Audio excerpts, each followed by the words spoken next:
அப்போஸ்தலன் கலாத்தியர் நிருபத்திலே 3ஆம் அதிகாரத்தை விசுவாசமா கிரியையா இந்த ரெண்டுத்துக்கும் இருக்கிற ஒரு பெரிய வித்தியாசத்தை அவர் காண்பிக்க விரும்புகிறார்.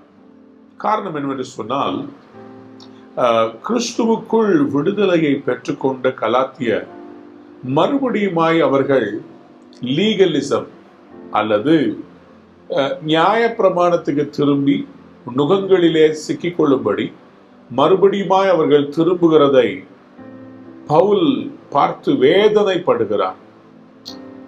ஆண்டவராகிய இயேசு இந்த பூமிக்கு எதற்கு வந்தார், அவர் மூலமாய் கிடைக்கிற விடுதலையை எவ்வளவு விலையேற பெற்றது, இதையெல்லாம் அறிந்து அவைகளை எல்லாம் எடுத்து சொல்லி இவ்வளவாய் ஜனங்களை நடத்திவிட்டு இப்பொழுது ஜனங்கள் நியாய பிரமாணத்தை அவர்கள் பின்பற்றி விசுவாசத்தை விட ஆரம்பித்து விட்டார். விசுவாசத்தினால் வரும் ரட்சிப்பு, விசுவாசத்தினாலே நீதிமானாக்கப்படுதல், இந்த சத்தியங்களை எல்லாம் அவர்கள் புறக்கணிக்க ஆரம்பிக்கும் போது ஒரு ஸ்கூல் மாஸ்டர், ஒரு வாத்தியார் தாம் பிள்ளைங்களை பார்த்து என்ன சொல்லுவாரு? கண்ணே மணியேன்னு சொல்லுவாரு. அவங்க ஒழுங்கா படிக்கலன்னா ஸ்கூல் மாஸ்டர் என்ன சொல்லுவாரு? காதை பிடிச்சு நல்லா அப்படியே திரும்பி சொல்லுவார், முட்டாளே, உனக்கு நான் எத்தனை தடவை சொல்லி கொடுத்துருக்கேன், திருப்பி திருப்பி தப்பா எழுதுறிய, தப்பா படிச்சிருக்கிய, தப்பா அண்டர்ஸ்டாண்ட் பண்ணிருக்கிறியன்னு சொல்லி ஸ்கூல் மாஸ்டர் எப்படி 4 மண்டையில கொட்டு வைப்பாரோ அது மாதிரி கலாத்திய சபையை உருவாக்கிய பவுல் ஒரு தகப்பனாக, ஒரு ஸ்பிரிச்சுவல் ஃபாதராக அவர்களை பார்த்து அவர்களை கரெக்ட் பண்ணுகிற ஒரு அருமையான அதிகாரம் தான் இந்த கலாத்தியர் 3ஆம் அதிகாரம். கலாத்தியர் 3ஆம் அதிகாரம் 1ஆம் வசனத்தை வாசிக்கலாமா? புத்தி இல்லாத கலாத்தியரே, நீங்கள் சத்தியத்திற்கு கீழ்ப்படியாமல் போகத்தக்கதாக உங்களை மயக்கியவன் யார்? சிலுவையில் அறையப்பட்டவராக கண்களுக்கு முன் பிரத்யட்சமாய் உங்களுக்குள்ளே வெளிப்படுத்தப்பட்டிருந்தாரே. கையவே ஹல்லேலூயா சொல்லலாமா? புத்தி இல்லாத கலாத்தியரே, உங்களை மயக்கினவன் யார்? உங்களை மயக்கினவன் யார்? யார் உங்களை இப்படி மயக்கி இருக்கிறாங்க? உங்களை சத்தியத்திலிருந்து மறைத்து இருக்கிறாங்க. புத்தி இல்லாத கலாத்தி, you foolish Galatians, who has bewitched you? சொல்லிவிட்டு அவர் சொல்றாரு, உங்கள் கண்களுக்கு முன்பாக பிரத்யட்சமாய் உங்களுக்கு வெளிப்படுத்தப்பட்டிருந்தாரே, சிலுவையிலே அறையப்பட்டவராக. எனக்கு அன்பான தேவனுடைய பிள்ளைகளே, சிலுவையில் அறையப்பட்ட இயேசு கிறிஸ்து நமக்கு எதை சொல்லுகிறார், எதை தருகிறார்? இன்னைக்கு அநேக கிறிஸ்தவர்களுக்கு கர்த்தராகிய இயேசு கிறிஸ்துவினுடைய சிலுவையின் தியாகம், அவருடைய சிலுவையினுடைய அந்த வல்லமை, அந்த மாண்பு அநேகருக்கு புரிவதில்லை. சிலுவையிலே இயேசு அறையப்பட்டதின் நோக்கம், உனக்காக நான் யாவையும் செய்து முடித்தேன். அதுக்காக தான் ஆண்டவராகிய இயேசு சிலுவையிலே it is finished என்று சொல்லி தன் ஜீவனை ஆண்டவர் விட்டார். எல்லாம் முடிந்தது, பரிகாரம் செலுத்தி முடித்தாகிவிட்டது, உன் பாவத்திற்கு பிராயச்சித்தம் செய்து முடித்தாகிவிட்டது, சாபத்துக்கு ஒரு முடிவு கொடுத்து விட்டாகிவிட்டது, நியாய பிரமாணத்தின் முழுமை நிறைவேற்றப்பட்டு விட்டாகிவிட்டது. இவ்வளவையோ நான் உனக்காக செய்து முடித்துட்டேன்னு சொல்லிட்டு தான், பிதாவே நான் ஆவியை உம்முடைய கரத்திலே தருகிறேன் என்று சொல்லி தன் ஜீவனை தலை சாய்த்து இயேசு விட்டார்.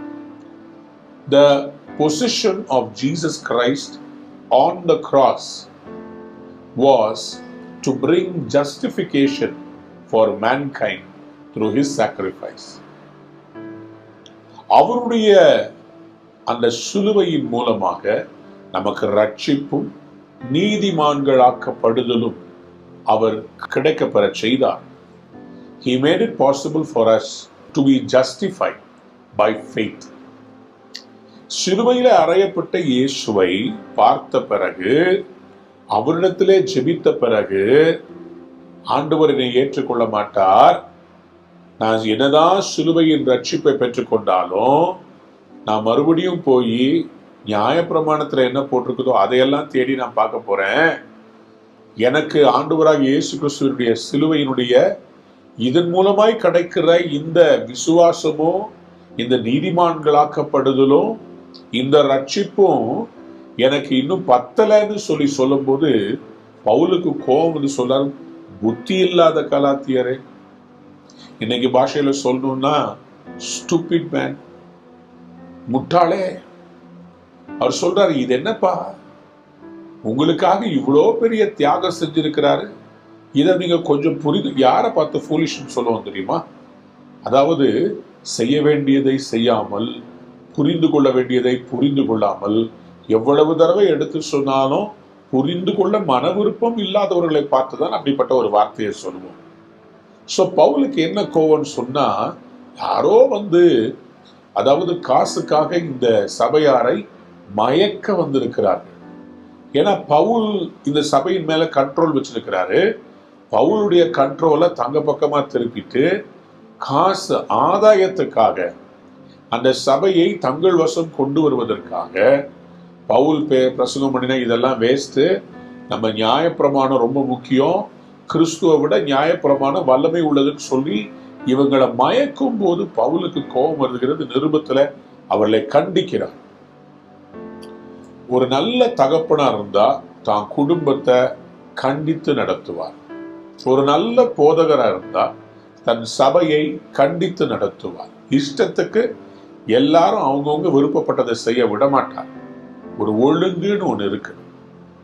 ஒரு நல்ல சபை, அதாவது ஒரு கெட்டு போற அப்பாவா இருந்தா பிள்ளைங்க என்ன செஞ்சாலும் கவலைப்பட மாட்டார். ஆனா ஒரு நல்ல அப்பாவா இருந்தா இப்படித்தான் வாழணும், இப்படித்தான் நடக்கணும்னு சொல்லி கண்டிப்பா நடத்துவார். ஒழுங்க அவங்க பின்பற்றும்படி செய்வார். பவுல் அப்போஸ்தலன் கலாத்தியரை பார்த்து சொல்லுகிறார், கிறிஸ்து சிலுவையில் அறையப்பட்டவராக நீங்கள் தரிசித்தீர்களே. You had a vision of Jesus Christ crucified on the cross. இவ்வளவு பெரிய ஒரு அழகான ஒரு அனுபவத்தை பெற்றிருக்கும் போது how can you defect? 1 கொரிந்தியர் 1ஆம் அதிகாரம் 23ஆம் வசனத்தை வாசித்து பாருங்கள். 1 கொரிந்தியர் 1ஆம் அதிகாரம் 23வது வசனம். நீங்களும் சிலுவையில் அறையப்பட்ட கிறிஸ்துவை பிரசங்கிக்கிறோம், அவர் யூதருக்கு இடரலாயும். நாங்களோ சிலுவையில் அறையப்பட்ட கிறிஸ்துவை பிரசங்கிக்கிறோம், அவர் யூதருக்கு இடரல், கிரேக்கருக்கு பைத்தியமாயும் இருக்கிறார். புறஜாதிகளாகிய கிரேக்கருக்கு பைத்தியமாய் இருக்கிறார். ஏன்? இவங்க 2 பேரும் இந்த சிலுவை என்கிறதை ஒரு தோல்வி சின்னமாய் பார்த்தார்கள். யூதர்களுக்கு புரியல, இயேசு மேசியாவா பட்டயத்தை எடுத்து ரோம போர்ச்சவர்களை எல்லாம் அழித்து அரசாட்சியை கொண்டு வருவார்னு பார்த்தா அவர் சிலுவையிலே அறையுண்டு அவர் ஜீவனை விட்டு 3ஆம் நாள் உயிரோடு எழுந்து போகிறார். இவர்களுக்கு அந்த the cross, they were not able to understand the power of the cross. இன்னைக்கு நம்ம நிறைய பேரு நம்முடைய வாழ்க்கையில பல பிரச்சனைகளுக்கு டாக்டர்களை, லாயர்களை, பல காரியங்களை தேடி போகிறோம். நமக்கு இந்த சிலுவையினுடைய வல்லமை என்ன என்பது புரியவில்லை. அன்பார்ந்தவருடைய பிள்ளைகளை, நம்மை பார்த்துதான் ஒருவேளை கர்த்தர் இந்த காலை வேளையிலே சொல்லுகிறாரோ, நாம் புத்தியோடு செயல்படுகிறோமா அல்லது ஒவ்வொரு நாளும் இந்த பைபிளை வாசித்தும் விசுவாசம் இல்லாமல் இது வாழ்கிறோமா? Whatever happens around us, we need to have faith in Christ and the completion of what Jesus did on the cross, the fulfillment on the cross, the done work of Jesus Christ on the cross. சிலுவையில் இயேசு முடித்த அந்த காரியத்தை உணர்ந்தவர்களாய் நாம் வாழும்போது நம்முடைய விசுவாசம் வேற லெவல்ல இருக்கும். அன்பானவர்களே, இந்த இயேசு கிறிஸ்துவை குறித்து, சிலுவையினுடைய வல்லமையை குறித்து, சிலுவையிலே ஏற்பட்ட அந்த டிவைன் எக்ஸ்சேஞ்ச் நான் சொன்னேன்ல, நம்முடைய பாவங்களை வாங்கி கொண்டு அவருடைய பரிசுத்தத்தையும் விடுதலையும் நமக்கு தந்தார் அல்லவா? இந்த டிவைன் எக்ஸ்சேஞ்சை நம்ம சரியா புரிந்து கொள்ள வேண்டும். 2ஆம் வசனத்தில் அவர் என்ன சொல்கிறார் பாருங்களேன். ஒன்றை மாத்திரம் உங்களிடத்தில் அறிய விரும்புகிறேன். I would like to learn just one thing from you. நியாயப்பிரமாணத்தின் கிரியைகளினாலேயோ விசுவாச கேள்வியினாலேயோ எதினால் ஆவியை பெற்றீர்கள்? Did you receive the Spirit by the works of the law or by believing what you heard? கையை உயர்த்தி அல்லேலூயா சொல்றீங்களா? கேட்கிற கேள்வி. நீங்க அபிஷேகம் பெற்றீங்கல்ல கலாத்தியரே, நீங்க ஆவியை பெற்றீங்கல்ல, எல்லாரும் அந்நிய பாஷை பேசுறீங்கல்ல, நியாயப்பிரமாணத்தின் மூலமா கிடைச்சதா அல்லது என்ன சொல்றாரு? விசுவாச கேள்வி. நான் உங்களுக்கு வரங்களை பத்தி பிரசங்கம் பண்ணும்போது விசுவாசத்தோட கேட்டீங்கல்ல என்கிட்ட, எனக்கும் இது வேணும், நான் இதை எப்படி பெற்றுக்கொள்றதுன்னு சொல்லி கேள்விகளை கேட்டீங்கல்ல, அப்போ பெற்றீங்களா விசுவாசத்துல? இல்லாவிட்டால் நியாயப்பிரமாணத்தை தேடுறதுனால உங்களுக்கு ஆவியானவர் ஊற்றப்பட்டாரா? He is putting them into a fix. அவர் அவங்ககிட்ட அவங்க பெற்றுக்கொண்டதை நினைப்பூட்டுகிறார். நீங்க எவ்வளவு அற்புதம் பெற்றிருக்கிறீங்க? How much of the benefits you have got from God? இது எல்லாம் உங்களுக்கு எப்படி கிடைச்சது? நீங்க ரட்சிக்கப்பட்டீங்கன்னு உங்களுக்கு எப்படி தெரியும்? யாராவது வந்து உங்களுக்கு ஒரு பெரிய ஒரு காட்சியில் டண்டடாய் நீ இன்றைக்கு ரட்சிக்கப்பட்டாய், யாராவது தேவதூதன் வந்து சொன்னாரா? நீங்க அபிஷேகம் பெறும்போது இந்த மூவிஸ்லாம் வருமே, அது மாதிரி வந்து ஒரு புகை, அந்த புகை நடுவில் இருந்து யாராவது ஒருத்தர் வந்து நீ இப்பொழுது அபிஷேகம் பெறுவாய், இந்தா பெற்றுக்கொள், யாராவது உங்க மேல ஊதுனாங்களா? It is all by faith. இப்போ ஆண்டவர் நிரப்புறார், இப்போ ஆவியானவர் நிரப்புறார். இந்த விசுவாசத்துல நீங்க எதை பெற்றுக்கொண்டீங்களோ, இன்னைக்கு நான் ரட்சிக்கப்பட்டேன், இதுக்கு மேல நான் பாவம் செய்ய மாட்டேன், இதுக்கு பேர் தான் விசுவாசம். அப்போ இதே விசுவாசத்தை நம்ம கண்டினியூ பண்ணுமா வேண்டாமா? கிறிஸ்டியன் லைஃப்ன்றது விசுவாசத்துல ஒவ்வொரு நாளும் வாழ்றது. ஒரு நாள் நம்புறது இல்ல, நம்பிக்கையா வாழ்க்கையை நடத்துவதுக்கு பேர் தான் விசுவாசம். எத்தனை பேர் ஆமென் சொல்ல விரும்புறீங்க? தேவ பிள்ளைகளே, ஆண்டவர் இன்றைக்கு நம்மை விசுவாசத்தினால நிரப்புவாரா? ஏனென்றால் நம்ம அபிஷேகத்தை பெறுறதே விசுவாசத்தை தானே. சொல்லுங்க, இல்லாட்டி எப்படி அபிஷேகத்தை பெற்றிருப்பீங்க? நான் அந்த அபிஷேகத்தை பெறுவதற்காக நான் ஆயத்தப்பட்ட போது, நான் ரட்சிக்கப்பட்ட புதுசுல என்னுடைய மனைவி என்னை அபிஷேகத்துக்குள்ள நடத்தினான். எங்க வீட்டுல நான் அப்பொழுது ரட்சிக்கப்பட்ட புதுசு, அவங்க அந்நிய பாஷை பேசுறாங்க. நான் கேட்கிறேன், எனக்கு கர்த்தர் கொடுக்க மாட்டாரா? இப்போ அவங்க சொல்றாங்க, நீங்க விசுவாசித்தீங்கன்னா இப்பவே கர்த்தர் கொடுப்பார். என்னை அறியாம வாயிலிருந்து சப்தங்கள் எனக்கு டவுட்.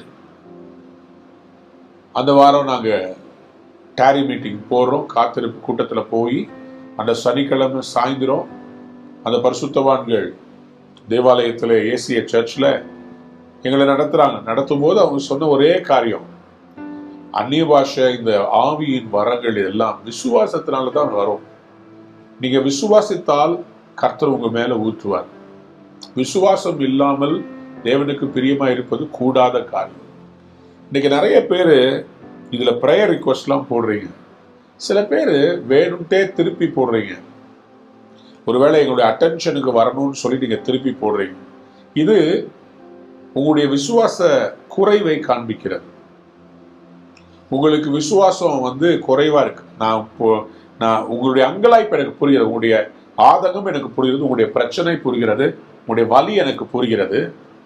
ஆனால் சிலருடைய வாழ்க்கையில அற்புதங்கள் நடக்காமல் இருப்பதற்கு ஒரு முக்கியமான காரியம் இந்த சரியான ஒரு புரிந்து கொள்ளுதல். சரியான ஒரு புரிந்து கொள்ளுதல் என்ன? இயேசு எனக்காக யாவையும் செய்து முடிக்க வல்லமை உள்ளவர், அவருடைய சிலுவையிலே எனக்காக எல்லாம் செய்து முடித்து விட்டார். விசுவாசம் என்ன தெரியுமா?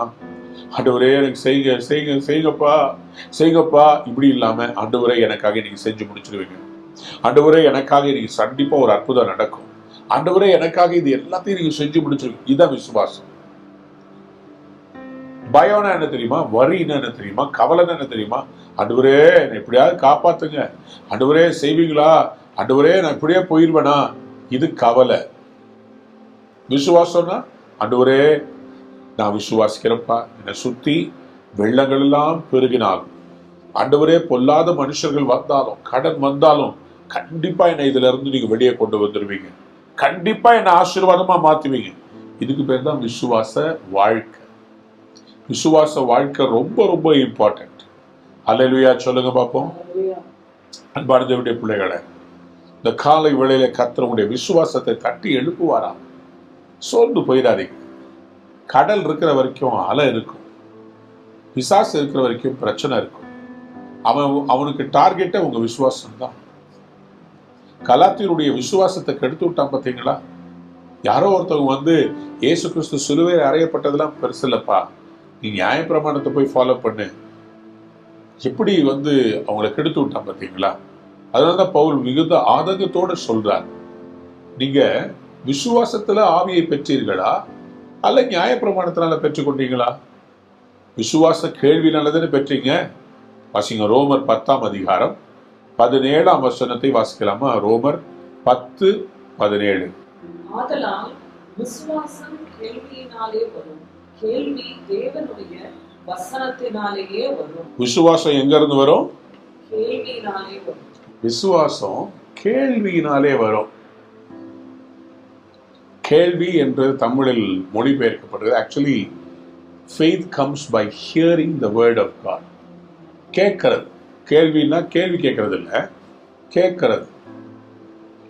விசுவாசம் எப்படி வரும்? நீங்க கர்த்தரை பத்தி கேட்டீங்கன்னா உங்களுக்கு விசுவாசம் வரும், பைபிள் வாசித்தீங்கன்னா விசுவாசம் வரும், ஜெபம் பண்ணீங்கன்னா விசுவாசம் வரும். 24 மணி நேரமும் சினிமாவை பார்த்துட்டு இருந்தா எப்படி விசுவாசம் வரும்? எப்ப பார்த்தாலும் பேய் படத்தை பார்த்தா எப்படி விசுவாசம் வரும்? கேட்கறதெல்லாம் சினிமா பாட்டு, எப்படி விசுவாசம் வரும்? உள்ள என்ன போச்சோ அதான் வரும். உள்ள பேய் கத்தி அந்த பயம் உள்ள போச்சுன்னா அதுதான் உங்களுக்கு வரும். எதை நீங்க சுவாசிக்கிறீங்களோ அதை தான் விசுவாசிப்பீங்க.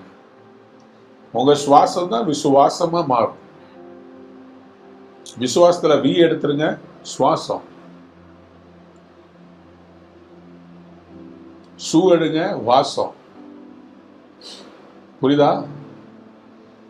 உங்க விசுவாசம் உங்க சுவாசத்துல என்ன இருக்குது?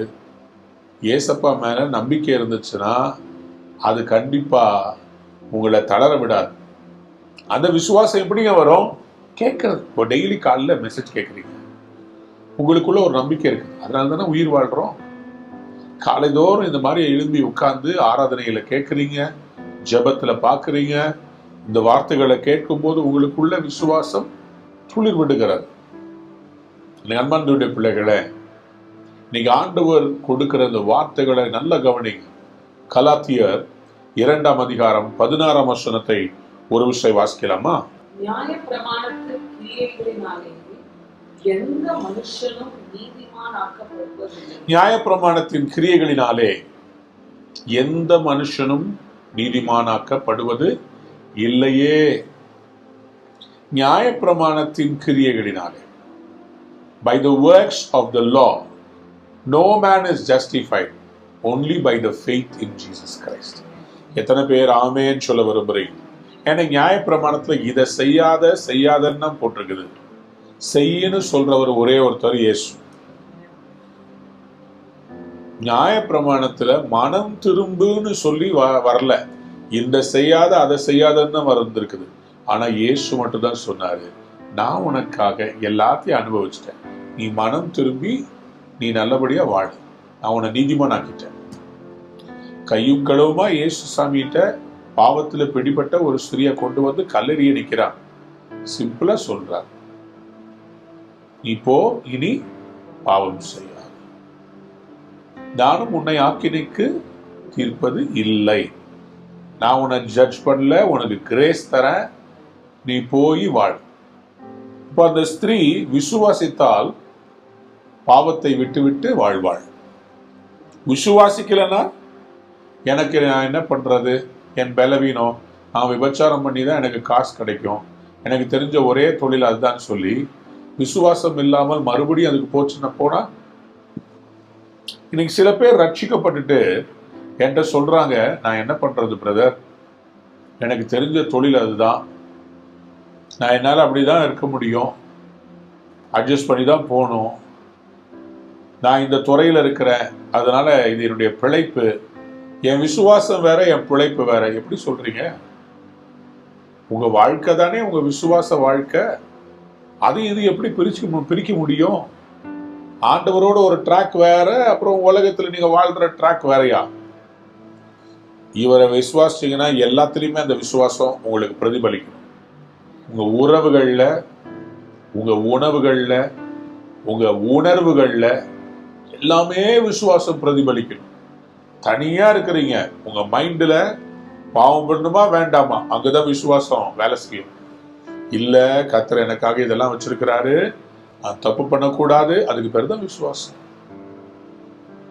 என் மனைவிக்கு நான் துரோகம் பண்ணக்கூடாது, என் கணவனுக்கு துரோகம் பண்ணக்கூடாது, நான் ஆண்டவர் பிள்ளை, நான் அந்த மாதிரி செய்யக்கூடாது, அதுக்கு பேர் தான் விசுவாசம். ஏன்? எனக்காக சிலுவையில இயேசு அறையப்பட்டிருக்கிறார், அவர் எனக்காக அவ்வளோ பெரிய ஒரு ஆசீர்வாதத்தை வச்சிருக்கிறார், நான் ஏன் அதை இழக்கணும்? அதுக்கு பேர் தான் விசுவாசம். கையை உயர்த்தி ஒரு அல்லேலூயா சொல்லலாம். அல்லேலூயா. சோ இவர் கேட்கிறாரு பாருங்க, இந்த 3வது வருஷம் ஒரு சரியான சவுக்கடி. வாசிங்களே. ஆவியினாலே ஆரம்பம் பண்ணின நீங்கள் இப்பொழுது மாம்சத்திலே முடிவு பெற போகிறீர்களோ? நீங்கள் எத்தனை புத்தியீனரா! Are you so foolish? After beginning by means of the Spirit, are you now trying to finish by means of the flesh? ஆவியில ஆரம்பிச்சுட்டு மாம்சத்துல முடிக்க போறீங்களா? அன்பானவருடைய பிள்ளைகளே, அது என்ன ஆவியில ஆரம்பிக்கிறது, அது என்ன மாம்சத்துல முடிகிறது? நல்லா கவனித்துக் கொள்ளுங்க. மாம்சம் என்று இங்கே எழுதப்பட்டிருக்கிறது கிரீக் வேர்ட் சாக்ஸ், SARX. அது எதை குறிக்கிறது சொன்னா, sinful state of human beings. அதாவது ஒரு மனிதனுடைய பாவ நிலையில் வாழ்கிற வாழ்க்கை.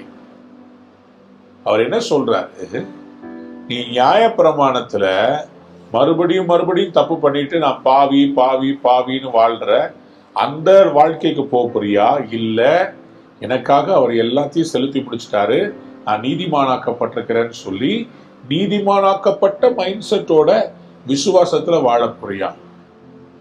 நீங்க ரட்சிக்கப்படும் போது உங்கள் ஆவியை கர்த்தர் புதுப்பிச்சுட்டாரு.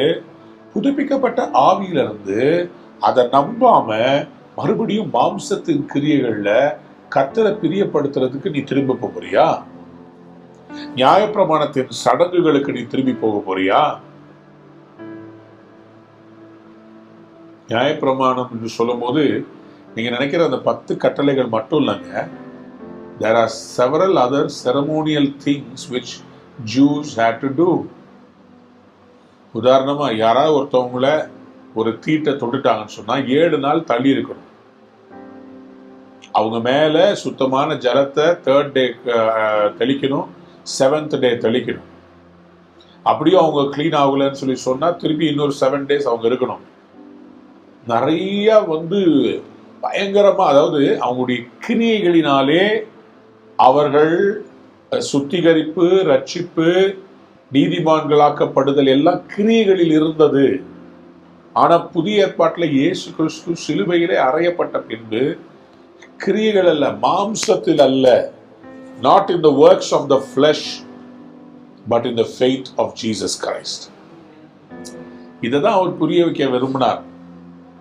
ஆகவே தயவு செய்து இன்னைக்கு சபையில ஜனங்களை கிரியைகளினாலே நீதிமான்களாக்கப்படுவதற்கு பாஸ்டர்ஸ் புஷ் பண்ணக்கூடாது. அதனாலதான் என்ன ஆகுது, இந்த ஹைப்பர் கிரேஸ்னு ஒன்று உருவாகி இதெல்லாம் ரொம்ப லீகலிசமா உங்களை கட்டி வச்சிருக்கிறாங்க. இதுல இருந்து வெளியே வாங்கன்னு சொல்லி நடுநிலைக்கு கொண்டு வராம நீ என்ன வேணா செய்ய ஆண்டவரை மன்னிச்சிடுவார்னு சொல்லி இந்த பெண்டுலம லீகலிசம்ல இருந்து ஹைப்பர் கிரேஸ்க்கு திருப்பிடுறாங்க. நம்ம என்ன பண்ணணும், we have to take a middle stand. நம்ம லீகலிசமாவும் போயிடக்கூடாது, சடங்குகளுக்கு போயிடக்கூடாது. அட் த சேம் டைம் கிருபையை என்ன பண்ணிடக்கூடாது? அசட்டை பண்ணக்கூடாது. அந்த கலாத்தியருக்கு எழுதப்பட்ட நிருபம் 2ஆம் அதிகாரம் கடைசி வசனம் வாசிங்க. கலாத்தியர் 2:21. கரியவே தல்வியா சொல்லுங்க. நான் தேவனுடைய கிருபையை என்ன பண்றது இல்ல, விருதா வாக்குகிறது இல்ல அப்படின்னு என்ன அர்த்தம்? அவர் சொல்றாரு, அழகா போட்டிருக்குது, I do not set aside the grace of God. இல்லாட்டி இன்னொரு டிரான்ஸ்லேஷன் சொல்லுது, do not frustrate the grace of God. என்னவா? do not frustrate. ஆண்டவருடைய கிருபை என்ன பண்ணக்கூடாது? ஃப்ரஸ்ட்ரேட் பண்ண, ஆண்டவர் டென்ஷன் ஆக்கி விட்டுறாதீங்க அப்படின்னு சொல்லி அவர் சொல்லுகிறார். அன்பார்ந்தவருடைய பிள்ளைகளே, நல்ல கவனிங்க. கர்த்தர் நமக்கு எவ்வளவோ அற்புதங்களை நமக்கு செய்து காண்பித்திருக்கிறார். அதையெல்லாம் பார்த்துட்டு நம்ம திரும்ப மாம்சத்துக்குள்ள போகக்கூடாது, ஆவிக்குரியவர்களாய் வாழ வேண்டும். கையை உயர்த்தி சொல்லுங்க, நான் ஆவிக்குரியவனாக ஆரம்பித்து ஆவிக்குரியவனாகவே நடப்பேன், ஆவிக்குரியவனாகவே என் வாழ்க்கையை ஓட்டத்தை முடிப்பேன். சொல்லுங்க அல்லேலூயா. நீங்கள் ஆவியில ஆரம்பித்து மாம்சத்துல முடிக்க கூடாது. ஆவியில ஆரம்பித்து மாம்சத்துல போய் முடிக்க கூடாது. கர்த்தர் அதுக்கு தான் நம்மளை அழகா நமக்கு இந்த வசனங்களை கொடுத்து விசுவாசத்துல நடந்தாதான் ஆவியில நம்ம நடக்க முடியும்ன்றத கர்த்தர் ப்ரூவ் பண்றார். அன்பார்ந்த பிள்ளைகளே, ஆகவே இவர் என்ன பண்றாங்க பாருங்க. இந்த கலாத்தியர் 3ஆம் அதிகாரத்துல 4ஆம் வசனத்தை வாசிங்க. இத்தனை பாடுகளையும் வீணாய் பட்டீர்களோ, அவைகள் வீணாய் போயிற்றே. இவ்வளோ கஷ்டப்பட்டு எல்லாம் பண்ணீங்களேப்பா, கடைசியா இப்படி ஆயிடுச்சு, அதெல்லாம் வீணா போயிடுச்சு. இவ்வளோ பிரசங்கம் கேட்டீங்க, எவ்வளோ ஜெபம் பண்ணீங்க, இவ்வளோ சபைக்கு வந்தீங்க, எல்லாம் வீணா. எல்லாத்தையும் கேட்டு கடைசியில மாம்சத்துக்குரியவர்களா நடந்தீங்கன்னா எப்படிப்பா? அவ்வளோ வீணா. சோ அடுத்த வசனம் கேட்கிறாரு பாருங்க, 5ஆம் வசனத்துல. அன்றியும் உங்களுக்கு ஆவியை அளித்து உங்களுக்குள்ளே அற்புதங்களை நடப்பிக்கிறவர் அதை நியாய பிரமாணத்தின் கிரியைகளினாலேயோ விசுவாச கேள்வியினாலேயோ எதினாலே செய்கிறார். அல்லேலூயா. உங்களுக்கு ஆவியை அளித்து உங்களுக்குள்ளே அற்புதங்களை நடப்பிக்கிறவர் நியாயப்பிரமாணத்தின் கிரியைகளினாலா விசுவாச கேள்வினாலா எதனால செய்ய? வாவ், வாட் a பியூட்டிஃபுல் வேர்ட்ல. உங்களுக்கு ஆவியை அளித்து, என்ன ஆவி? புதிய ஆவிய, கிறிஸ்துவின் ஆவிய, பரிசுத்த ஆவியை கொடுத்தார்ல, கொடுத்துட்டு உங்களுக்குள்ளே அற்புதங்களை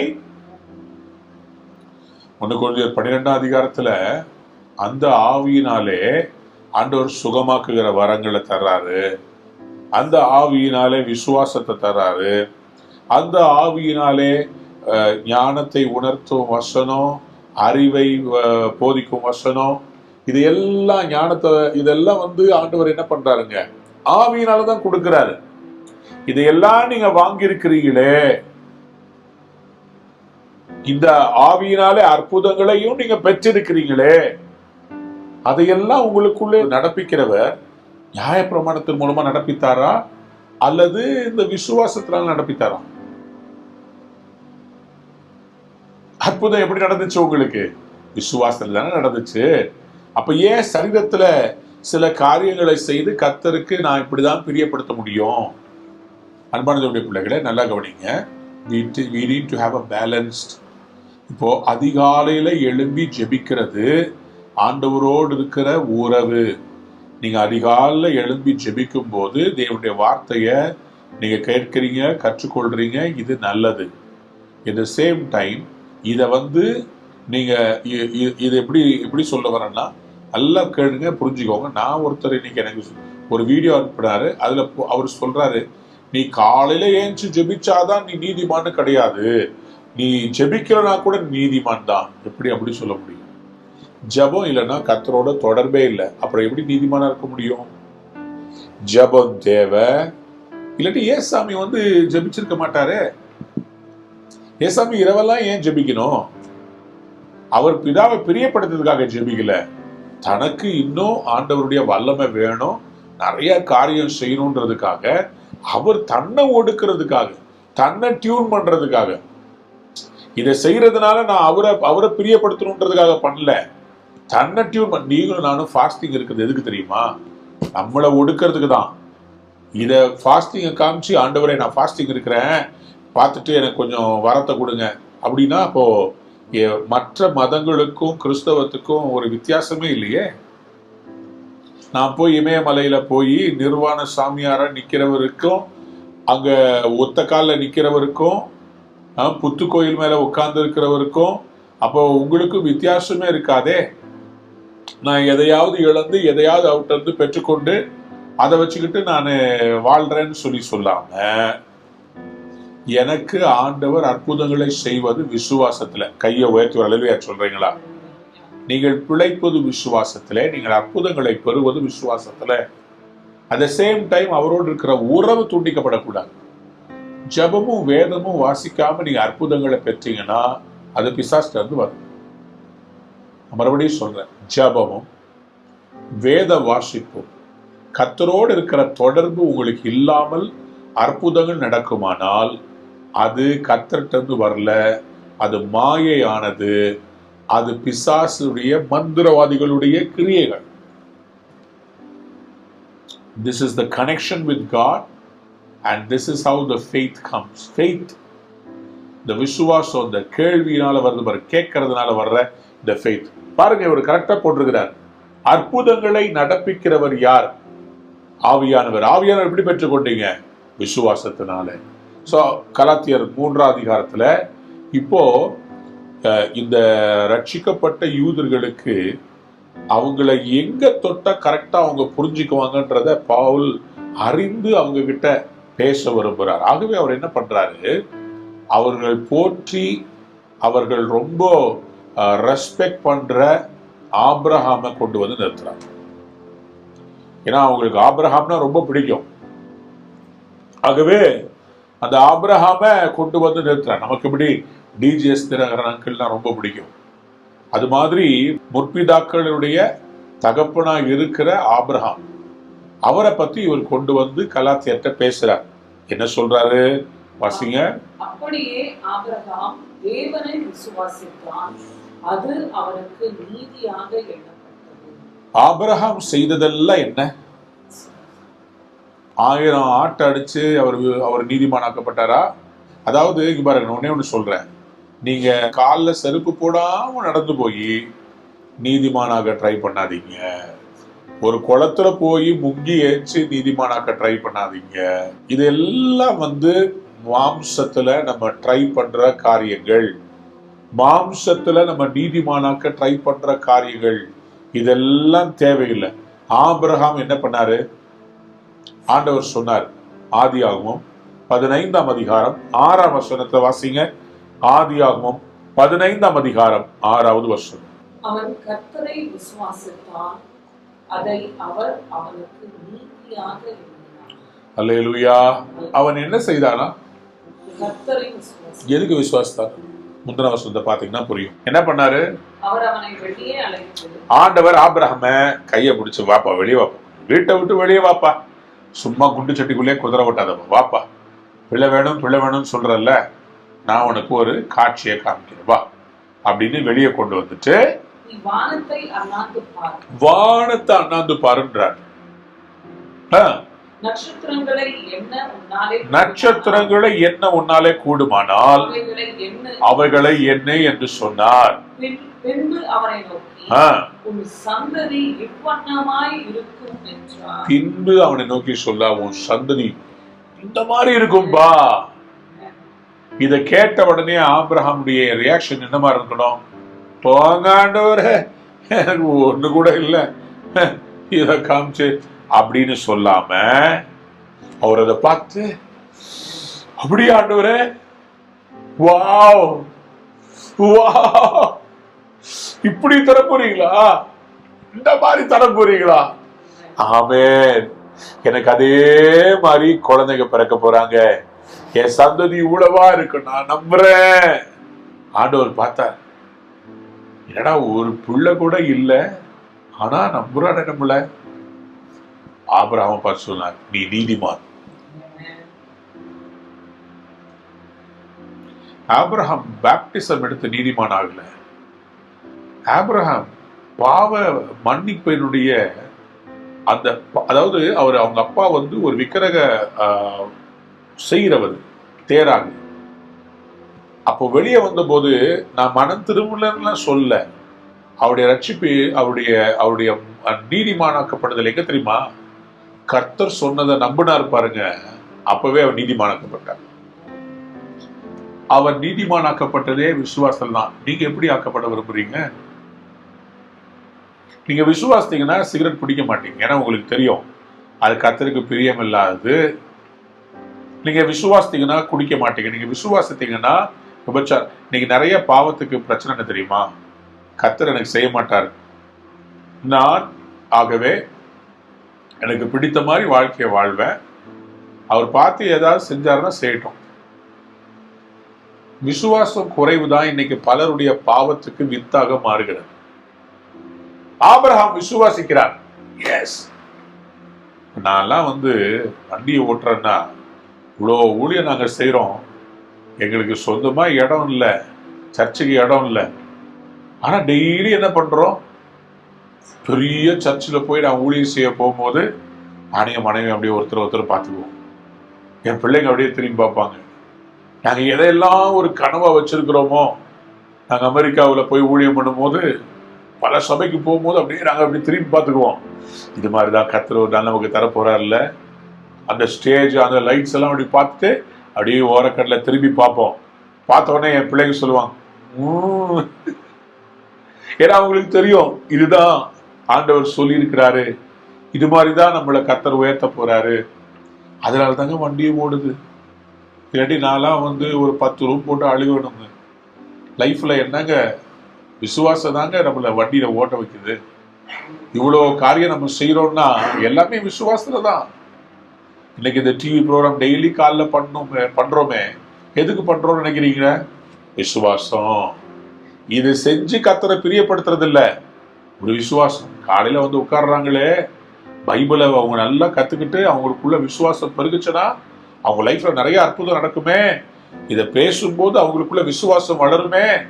நீங்க விசுவாசத்துல நீதிமான்களாக்கப்பட வேண்டும் என்பதற்காக தான் எவ்வளோ லேட் ஆனாலும் 40 நாள் முடிச்சு ரெஸ்டே இல்லை. ஞாயிற்றுக்கிழமை நைட்டு நாங்கள் முடிச்சுட்டு வீட்டுக்கு வரும்போது கிட்டத்தட்ட 1:30 மணி. அதுக்கு பிறகு காலைல 5 மணி ஆராதனை, வாக்கத்து ஆராதனையை பண்றதுக்காக, பிரசங்கம் பண்றதுக்காக நைட்டு 2 மணிக்கு படுத்து 3:30 மணிக்கு ஏச்சு எல்லாத்தையும் ஆயத்தம் பண்ணி திருப்பியும் 5 மணிக்கு புறப்பட்டு ஆலயத்துக்கு வந்து செய்திகளை கொடுத்து முடிச்சுட்டு, அதுக்கு பிறகு மீட்டிங்ஸை முடிச்சுட்டு, ஆஃபீஸ் வேலைகளை முடிச்சுட்டு 10:30 மணிக்கு ஏறி உட்காந்து சாயந்தரம் 5:30 மணிக்கு பெங்களூர்ல இறங்கி 6:30 மணிக்கு கிளம்பி ஓடி போய் பிரசங்கம் பண்ணி முடிச்சுட்டு நைட்டு திருப்பியும் ரூமுக்கு வந்துட்டு இந்த காலையில உங்ககிட்ட உட்காந்து பேசிட்டு இருக்கிறேன். இடைவிடாம எதுக்கு இந்த மாதிரி ஓடுறீங்க? சில பேர் கேட்கறாங்க, ஏன்? எனக்கு ஒரு விசுவாசம், எனக்கு ஒரு விசுவாசம். காலையில இந்த செய்தியை கேட்கிற நீங்க மாம்சத்துல முடிய மாட்டீங்க, விசுவாசத்துல முடிப்பீங்க. நீங்க ஆவிக்குரிய பிள்ளைகளா மாறிடுவீங்க. எப்படியாவது ஒரு கூட்ட விசுவாச ஜனங்களை, அதாவது நீங்க நிறைய பேருக்கு இந்தியாவில், தமிழ்நாட்டில் மாற்றம் வரும்னு சொல்லி நம்பிக்கையே இல்லை. நான் விசுவாசிக்கிறேன் கர்த்தர் மாற்றத்தை கொண்டு வர முடியும். நான் விசுவாசிக்கிறேன் கர்த்தர் நீதிமான்களை கொண்டு வர முடியும். நான் விசுவாசிக்கிறேன் கர்த்தர் எழுப்புதலை கொண்டு வர முடியும். விசுவாசம்ன்றது சூழ்நிலையை பார்த்து வர்றது இல்லைங்க, தேவனுடைய தரிசனத்தை பார்த்து வர்றது. ஆபிரகாம் தன்னுடைய கற்பத்தையும் சாராள் கற்பத்தையும் பார்த்திருந்தாருன்னா விசுவாசம் வராது, கண்ணீர் வந்திருக்கும். ஆனா ஆபிரகாம் கர்த்தர் காண்பிக்கிற தரிசனத்தை பார்த்தார், விசுவாசித்தார். கர்த்தர் அதை அவருக்கு நீதியாக கண்டார். God considered it as righteousness unto him. என் தேவ பிள்ளையே, கர்த்தர் உங்களை எப்படி பார்க்கணும்னு விரும்புறீங்க? டெய்லி அழுதுகிட்டே இருக்கிற பிள்ளையா பார்க்கணுமா, அல்லது கர்த்தர் எனக்காக யாவையும் செய்து முடிப்பார், என் ஆண்டவர் என்னை நேசிக்கிறார், நான் அவருடைய பிள்ளை, நான் எனக்காக ஆண்டவர் எல்லாத்தையும் மாத்துவார், என் கணவரை மாத்துவாரு, நான் தற்கொலை பண்ண மாட்டேன், என் பிள்ளைகளுக்காக என் ஆண்டவருக்காக நான் உயிர் வாழ்வேன், நான் இந்த கடன்ல இருந்து வெளியே வந்துருவேன், நான் அநேக ஜாதிகளுக்கு கடன் கொடுப்பேன், எனக்கு குழந்தை பிறக்கும், நான் இப்படி மலடின்ற பெயரோட எப்போதும் இருக்க மாட்டேன், கர்த்தர் எனக்கு தருவாரு, எனக்கு ரெட்ட குழந்தைகளை தருவாரு, அதுக்கு பேர் இது, இந்த மாதிரி ட்ரெஸ் கலர் போட போறேன். பிள்ளைகளே, உங்களுக்கு நம்ப மாட்டீங்க, நான் பைத்தியக்கார மாதிரி எங்க போனாலும் நம்ம கட்ட போற சர்ச்சுக்கு என்ன கலர்ல இது கர்டன்ஸ் போடணும், என்ன கலர்ல வால் பண்ணணும், எங்க ஒயரை போடணும், எங்க கேமரா வைக்கணும், என் கண்ணில் என் இமேஜினேஷன்ல அவ்வளோத்தையும் நான் அப்படியே பார்த்துக்கிட்டே டெய்லி அதை அப்படியே ட்ரீம் பண்ணிக்கிட்டே இருக்கிறேன். நான் நைட்டு தூங்கும் போது பார்த்தீங்கன்னா நிறைய பேருக்கு ஜெபிக்கிற மாதிரி கனவு, நிறைய பேருக்கு ஜோம் பண்ணி அர்ஜென்ட்டா பண்ணிட்டு இருக்கேன், எல்லாருக்கும் ஜோம் பண்ணிட்டு இருக்கிறேன், தலை மேல கை வச்சு ஜெபிக்கிறேன். இதுதான் கனவு, இதுதான் ட்ரீமு, இதுதான் விசுவாசம். நீங்க விசுவாசித்தீங்கன்னா அதுதான் உங்க கனவா வரும். நீங்க எதை விசுவாசிக்கிறீங்களோ அதான் உங்க கனவா வரும். நீங்க போராட்டத்தை விசுவாசிச்சீங்கன்னா போராட்டம் வரும். நீங்க கர்த்தர் நன்மை செய்வார் விசுவாசிங்கன்னா நன்மை தான் வரும். விசுவாசிகள், உங்க லைஃப் ஆசீர்வாதமாக மாறிடும். கலாத்தியர் விசுவாசத்துல குறைவுபட்டு அவங்க அவங்க மாம்சத்துல கிரியைகளை செய்ய ஆரம்பிக்கிறாங்க. ஆகவேதான் இவர் ஆபிரகாமை காமிச்சு சொல்றார். வாசிங்க அடுத்த வசனத்தை. ஆகையால் விசுவாச மார்க்கத்தார்கள் எவர்களோ கைய உயர்த்தி அல்லேலூயா சொல்றீங்களா? யூதர்களுக்கு நீங்க ஆபிரகாமின் பிள்ளைகள் இல்லைன்னு சொல்லிட்டு அவங்க அவ்வளவுதான் டென்ஷன் ஆகிடுவாங்க. ஏன்னா அவங்களுக்கு அதுலதான் பெருமையே, ஏன்னா அதுலதான் ஆசீர்வாதமே இருக்குது. ஏன்னா ஆண்டவர் ஆபிரகாம்கிட்ட தான் உடன்படிக்கை செஞ்சு சொன்னாரு, நான் உன்னையும் உன் சந்ததியையும் வானத்து நட்சத்திரங்களை போல பெருக பண்ணுவேன். ஸோ ஆபிரகாமுடைய பிள்ளையா இருந்தாதான் அந்த வாக்கு தத்துவம் உங்களுக்கு செயல்படும். ஸோ யூதர்கள்ட்ட நீ ஆபிரகாமின் பிள்ளை இல்லைன்னு சொல்லிட்டா அது அவங்கள ஒரு சாபம் கொடுத்த மாதிரி. அவங்களுக்கு ஆசீர்வாதமே ஆபிரகாமுடைய சந்ததின்னு சொல்றதுலதான். ஆகவே கலாத்தியரை பவுல் பார்த்து சொல்றாரு, நீங்கள் விசுவாச மார்க்கத்தார்கள் எவர்களோ அவர்களே ஆபிரகாமின் பிள்ளைகள் என்று அறிவீர்களாக. கையை உயர்த்தி ஒரு அல்லேலூயா சொல்றீங்களா? ஹல்லேலூயா, ஹல்லேலூயா. இதுல ஒரு பெரிய ஒரு அடுத்த வசனத்துல ஒரு சீக்ரெட் இருக்கு பாருங்களா. I really want you to understand this. நல்ல கவனிங்க. நிறைய பேர் நம்ம கிறிஸ்தவர்களா இருக்கிறோம், ஆனா விசுவாசம் இல்லாதவர்களா இருக்கிறோம். ஆண்டவருக்கு யாரை வேணா அவருடைய பிள்ளைகளா மாத்திருப்பாரு. உங்களையும் என்ன ஏன் தெரியுமா ஆண்டவர் ரட்சித்தாரு? நம்ம அவங்களுக்கு நல்ல கனி கொடுப்போம். என்ன கனி? விசுவாசம்ன்ற கனி. வாசிங்க லூக்கா சுவிசேஷம் 3ஆம் அதிகாரம் 8ஆம் வசனம். லூக்கா 3ஆம் அதிகாரம் 8வது வசனம். மனம் திரும்புதலுக்கு ஏற்ற கனிகளை கொடுங்கள். ஆபிரகாம் எங்களுக்கு தகப்பன் என்று உங்களுக்குள்ளே சொல்லத் தொடங்காதீர்கள். தேவன் இந்த கல்லுகளினாலே ஆபிரகாமுக்கு பிள்ளைகளை உண்டு பண்ண வல்லவராய் இருக்கிறார் என்று உங்களுக்கு சொல்லுகிறேன். ஹல்லேலூயா. ஆபிரகாம் எங்களுக்கு தகப்பன் என்று உங்களுக்குள்ளே சொல்ல தொடங்காதிருங்கள். மனம் திரும்புதலுக்கு ஏற்ற கனியை கொடுங்கப்பா. சும்மா ஆபிரகாம் எங்க அப்பா சும்மா சொல்றதுனால நீ தப்பா நடந்துட்டு அவர் எங்க அப்பான்னு சொல்லினா முதல்ல அதுக்கு ஏத்த மாதிரி நட. ஆபிரகாம் விசுவாசத்தார்ல, உனக்கு அந்த விசுவாசம் இருக்குதா? ஆபிரகாமின் பிள்ளைன்னா உங்க அப்பா மாதிரி நீ விசுவாசிக்கணும். ஆண்டவருக்கு இந்த கல்லுகளினாலே ஆபிரகாமுக்கு பிள்ளைகளை உருவாக்க முடியும். கையவே தழுவியா சொல்றீங்களா? ஆண்டவருக்கு இந்த இந்தியாவுல யார வேணா தன் பிள்ளையா மாத்திருக்க முடியும், ரட்சிக்க முடியும். உங்களை எதுக்காக மாத்தினாரு? ஏன்னா நீங்க விசுவாசிப்பீங்கன்றதுக்காக தான். கலாத்தியரே, ஆபிரகாமின் பிள்ளைகள்னு சொல்லிட்டு நீங்க விசுவாசத்தை நீங்க குறை பண்ணிடாதீங்க. இப்போ ஆபிரகாம்கிட்ட ஆண்டவர் காஸ்பலை ப்ரீச் பண்ணாராம். இதை பத்தி அடுத்த வசனத்துல என்ன சொன்னாரு? மேலும் தேவன் விசுவாசத்தினாலே புறஜாதிகளை நீதிமான்கள் ஆக்குகிறார் என்று வேதம் முன்னாக கண்டு உனக்குள் சகல ஜாதிகளும் ஆசீர்வதிக்கப்படும் என்று. இவ்வளவு பெரிய கிருபை பார்த்தீங்களா? ஆபிரகாமுக்கு சுவிசேஷமா கர்த்தர் முன்னறிவிக்கிறாரு, பா உனக்குள் சகல ஜாதிகளும். சகல ஜாதிகளும் சொல்லும் போது உன் ரத்தத்துல பிறக்கிற யூதர்கள் மட்டுமல்ல, இஸ்ரவேலர்கள் மட்டுமல்ல, சகல ஜாதிகளும் உனக்குள்ள ஆசீர்வதிக்கப்படும். சகல ஜாதிகளும் எப்படி ஆசீர்வதிக்கப்படும்? யாரெல்லாம் ஆபிரகாமை போல விசுவாசிக்கிறாங்களோ அவங்க எல்லாம் கர்த்தருடைய பிள்ளைகளா மாறிடுறாங்க, ஆபிரகாமின் பிள்ளைகளா மாறுறாங்க. அவங்களுக்கு ஆபிரகாம், யாரெல்லாம் இயேசு கிறிஸ்துவ விசுவாசிக்கிறாங்களோ, இயேசு எனக்காக சிலுவையில அடிக்கப்பட்டாருன்னு சொல்லி விசுவாசிக்கிறாங்களோ, இயேசு கிறிஸ்துவனுடைய பிள்ளையா மாறுறது நிமித்தம் ஆபிரகாமின் பிள்ளையா மாறுறாங்க. சொல்லுங்க அல்லேலூயா.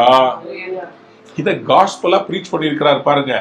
ஆதியாகமத்தின் புஸ்தகத்துல 12ஆம் அதிகாரத்துல 3ஆம் வசனம். ஆதியாகமம் 12:3 வாசிங்க. உன்னை ஆசீர்வதிக்கிறவனை ஆசீர்வதிப்பேன், உன்னை சபிக்கிறவனை சபிப்பேன், பூமியில் உள்ள வம்சங்கள் எல்லாம். ஆதியாகமம் 18ஆம் அதிகாரம் 18வது வசனம். ஆதியாகமம் 18:17. அப்பொழுது கர்த்தர் ஆபிரகாம் பெரிய பலத்த ஜாதி ஆவதினாலும் அவனுக்குள் பூமியில் உள்ள சகல ஜாதிகளும் ஆசீர்வதிக்கப்படுவதினாலும். கையவே கல்வியை சொல்றீங்களா? எவ்வளவு அழகான வசனங்கள் பாத்தீங்களா? ஆதியாகமம் 22ஆம் அதிகாரம் 18ஆம் வசனம். ஹல்லேலூயா. ஆதியாகமம் 22ஆம் அதிகாரம் 18ஆம் வசனம். நீ என் சொல்லுக்கு கீழ்ப்படிந்தபடியினால் உன் சந்ததிக்குள் பூமியில் உள்ள சகல ஜாதிகளும் ஆசீர்வதிக்கப்படும் என்று என் பேரில் ஆணையிட்டேன் என்று. என் பேரில் ஆணையிட்டேன். சொல்லுங்க அல்லேலூயா. சொல்றாரு, நான் என் பேர்ல ஆணையிட்டு சொல்றேன், உன் சந்ததிக்குள் பூமியில் உள்ள சகல, பூமியில் உள்ள சகல. ஆதியாகமம் 26:4. ஆதியாகமம் 26:4. ஆபிரகாம் என் சொல்லுக்கு கீழ்ப்படிந்து என் விதிகளையும் என் கற்பனைகளையும் என் நியமங்களையும் என் பிரமாணங்களையும் கைக்கொண்டபடியினால் நான் உன் சந்ததியை வானத்து நட்சத்திரங்களைப் போல பெருக பண்ணி உன் சந்ததிக்கு இந்த தேசங்கள் யாவையும் தருவேன். உன் சந்ததிக்குள் பூமியில் உள்ள சகல ஜாதிகளும் ஆசீர்வதிக்கப்படும் என்றார். எத்தனை பேர் ஆமென் சொல்ல விரும்புறீங்க? ஹல்லேலூயா, ஹல்லேலூயா. ஆபிரகாம் விசுவாசிச்சதுனால பூமியில் இருக்கிற ஜாதிகள் எல்லாம் உன் மூலமா ஆசீர்வதிக்கப்படுட்டாரு. என்னங்க ஒரு மனுஷனுடைய விசுவாசம் பார்த்தீங்களா? 100 வருஷம் அவருக்கு குழந்தை இல்லை, ஆனா அவருக்கு விசுவாசம் எப்படி இருந்திருக்கும்ல? சும்மா இருந்த பேரை கர்த்தர் மாத்தி வேற விட்டார். ஆபிராம் உயர்ந்த தகப்பன் இருக்கிறத ஆபிரகாம் ஜாதிகளின் தகப்பன்னு மாத்தி விட்டார். கேட்கறவங்க எல்லாம் என்ன சொல்லிப்பாங்க? நிறைய பிள்ளைங்களுக்கு அப்பாவே, எங்கேயா பிள்ளைங்களை காணும், சாராளுக்கு இன்னும் குழந்தையே பிறக்கலையே, இப்படி இருந்திருக்கும்ல. என்ன கூட சில பேருக்கு பார்த்தா அப்படிதான் தெரியுது, பைத்தியக்காரன். என்ன ஒரு பாஸ்டர் கேட்கிறார், பாஸ்டர் சர்ச்சை கட்டாம எதுக்கு பாஸ்டர் நீங்க இப்படி? ஒருத்தர் கேட்கிறாரு என்கிட்ட, ஏன் இப்படி ஊர் ஊரா நீங்க இவ்வளோ செலவு பண்றீங்களே, இவ்வளோ மாவட்டத்துக்கு இவ்வளோ செலவு பண்ணீங்களே, இதை வச்சு எனக்கு இருந்துச்சுன்னா நான் டக்குன்னு எங்க ஊர்ல ஒரு லேண்டை வாங்கி நான் போட்டு பெரிய சபையா கட்டியிருப்பேன். நான் சொன்னேன், சென்னை சிட்டிக்குள்ள ஒரு சபையை கட்டுறதுன்றது எவ்வளவு பயங்கரமான காரியம். ஒரு கிரவுண்டு எத்தனை கோடி விற்கிறாங்க. அந்த இடத்துல நான் ஒரு வெளியில ஒரு கிராமத்துல எங்கேயோ போய் கட்டிடுறது ஈஸிங்க. ஆனா சென்னைன்ற அந்த பயங்கரமான கோட்டைய கர்த்தருடைய நாமத்துக்குன்னு பிடிக்கணும்னு சொல்லி, அதுவும் விசேஷமா சிட்டி சென்டர்ல இருக்கிற வடபழனி என்கிற அந்த இடத்துல ஆலயத்தை கட்டணும்னு எவ்வளவு வைராக்கியமா நான் நிக்கிறேன் தெரியுமா? விசுவாசத்துல நிக்கிறேன். பண தேவைகளுக்கு பெரிய பெரிய ஆட்களை நம்பி இல்ல, கர்த்தரை விசுவாசத்தை பைத்தியக்கார மாதிரி 18 வருஷமா நான் வீடு எதுவுமே மாறாம ஒரே வாடகை வீட்டுல 18 வருஷமா வெயிட் பண்ணிக்கிட்டு கர்த்தர் சபையை கொடுப்பாரு. சபைக்கு அப்புறமா நம்ம புது வீட்டுக்கு போகணும் என் பிள்ளைகளும் என் மனைவிக்கும் சொல்லி நாங்க அந்த விசுவாசத்துல இன்னைக்கு வரைக்கும் வாழ்ந்துட்டு இருக்கோம். கர்த்தர் நிச்சயமா எங்களுக்கு செய்வார். நாங்க நிறைய எதிர்பார்த்திருக்கிறோம். சபையில இந்த இவங்க வந்துட்டாங்க, இவங்களுக்கு நல்ல ஆண்டவர் பிசினஸ் ஆசீர்வச்சிருக்கிறாரு, இவங்க சர்ச்சை கட்டி கொடுப்பாங்க, நிறைய எதிர்பார்த்திருக்கிறேன். நிறைய எதிர்பார்த்து தோல்விகளை சந்திச்சிருக்கிறேன், நிறைய அவமானங்களை சந்திச்சிருக்கிறேன். ஆசீர்வதிக்கப்பட்டவங்க ஒரு நாள் நடந்து போய் அப்படியே நல்ல ஆண்டவர் ஆசீர்வதிப்பார். அதுக்கு பிறகு கார் பார்க் பண்ண நம்ம சர்ச்சில் இடம் இல்லை பாஸ்டர்னு விட்டுட்டு போறவங்க பார்த்துருக்கிறேன். சைக்கிள்ல வந்தவங்கள கர்த்தர் ஆசீர்வதிச்சு உயர்த்துவார் பயங்கரமா. ஆனா அதெல்லாம் பார்த்துட்டு இன்னைக்கு வரைக்கும் நானும் என் பிள்ளைகளும் என் குடும்பமும் சந்தோஷமா கர்த்தருக்காக ஓடி ஓடி ஒவ்வொரு நாளும் ஊழியம் செய்யறோம். எதுக்கு தெரியுமா? எங்களுக்கு விசுவாசம் இருக்கு. கர்த்தர் பெரிய இடத்தை கொடுக்க போறாரு, கர்த்தர் பெரிய சபையை கொடுக்க போறாரு, கர்த்தர் பெரிய ஊழியத்தை கொடுக்க போறாரு. அந்த விசுவாசத்துல தான் நாங்க ஓடிக்கிட்டே இருக்கோம். ஒரு நாள் வரும் பாருங்களேன், பெரிய இடத்தை கர்த்தர் கொடுப்பார், ஆலயத்தை கட்டுவார். அன்னைக்கு எல்லாரும் தெரிஞ்சுக்குவாங்க, ஓ ஓடுனது பைத்தியக்காரன் இல்ல, கண்டிப்பா கர்த்தர் அவனை ஆசீர்வதிச்சது காரணமே அந்த விசுவாசம் தான். பிள்ளைகளை, நோவா பேழையை கட்டும் போது அவன் கிட்டத்தட்ட எவ்வளவு நாள் கட்டினார்னு நினைக்கிறீங்க? 120 வருஷமா பேழைய ஆயத்தம் பண்ணி வச்சுக்கிட்டு இருந்தான். 40 நாள் மழைக்காக வருஷ கணக்கா ஆயத்தப்பட்டார்.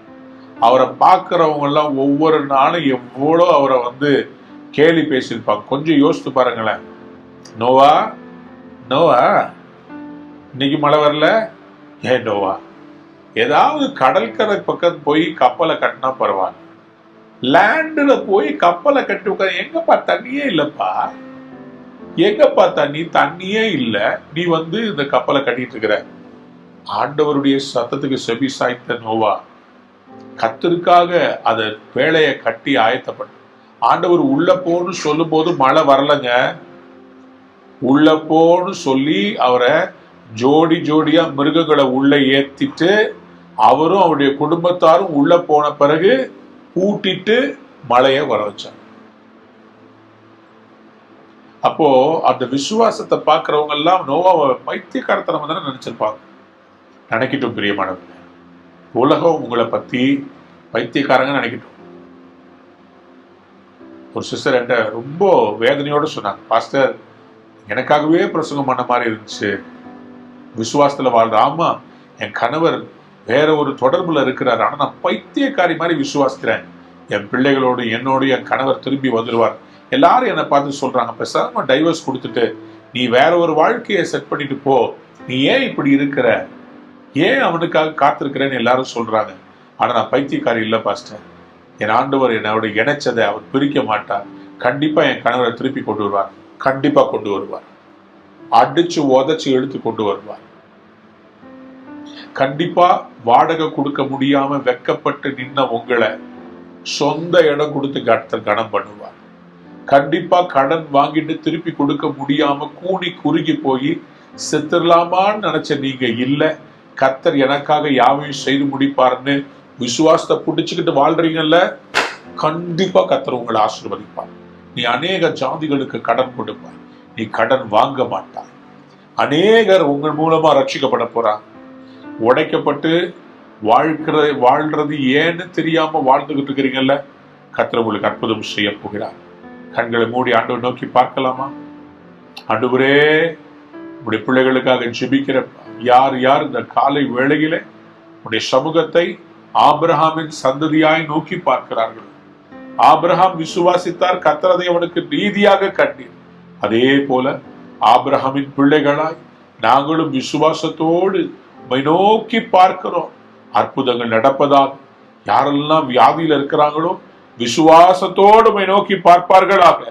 கர்த்தர் இப்பொழுது அவர்களுக்கு அற்புதம் செய்வீராக. ராஜா, எல்லா கட்டிகளும் மறைவதாக, எல்லா விதமான ஸ்கின் இன்ஃபெக்ஷன்ஸ் வெளியேறுவதாக, எல்லா ஹார்ட் கண்டிஷன் சுகம் அடைவதாக. ஆண்டவரே, முதுகுல இருக்கிற கட்டி, லோவர் பேக்ல இருக்கிற கட்டி இயேசுவின் நாமத்தினாலே மறைவதாக. சபேஷியஸ் கிளாண்ட், நீர் கட்டி இயேசுவின் நாமத்திலே மறைவதாக.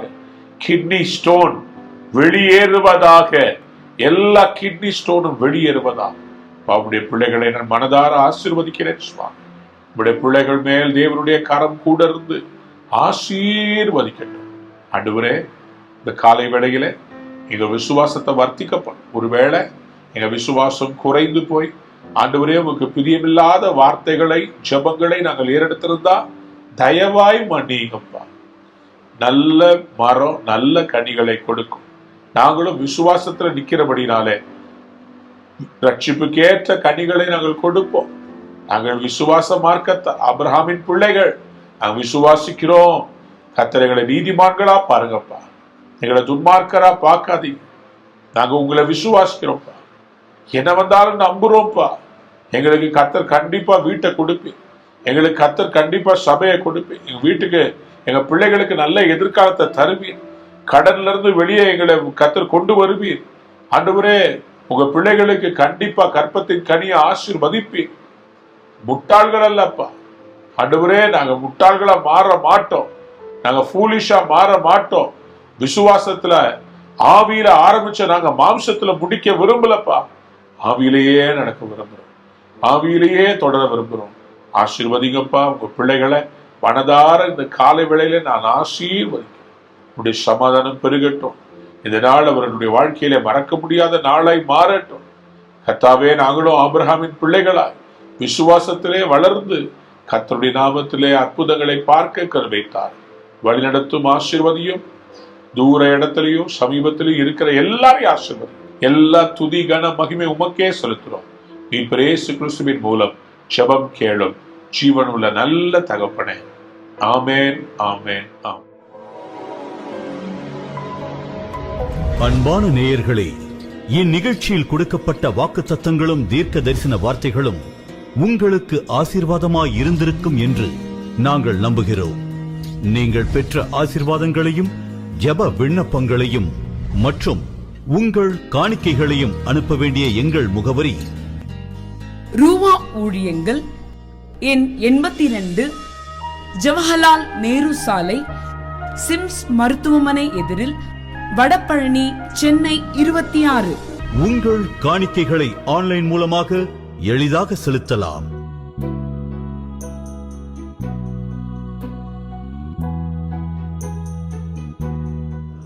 எங்கள் இணையதள முகவரி www.ruhaministries.org.